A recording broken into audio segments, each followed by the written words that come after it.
আপনারা নাম পরিচয় দিয়ে বলবেন। আসসালামু আলাইকুম। দিবেন ভালো করে বক্তব্য দিবেন, মানে পয়েন্ট টু পয়েন্ট দিবেন। আবার মাইক্রোফোনগুলো অন্যজনের হাতে দিবেন। অন্যজন আছে, আপনি একটু মুখগুলো ধরেন। এই যে এবার মাইক্রোফোনগুলো হ্যাঁ ধরেন, আপনি ধরেন দুই হাতে। মাইক্রোফোনগুলো আর একটু ধরেন, একটু ভালো করে।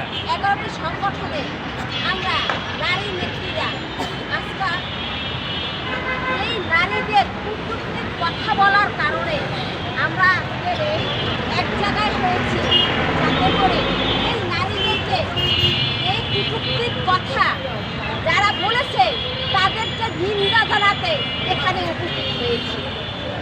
আমরা মনে করি একটা পৃথিবীতে নারী এবং পুরুষ দুজনের সমান অংশীদারি।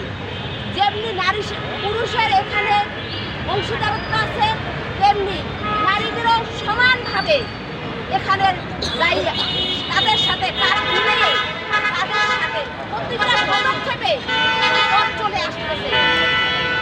যখন এই দেশে মুক্তিযুদ্ধ হয়েছিল, যখন যুদ্ধের সময় শুধুমাত্র পুরুষরাই কিন্তু যুদ্ধ করেনি,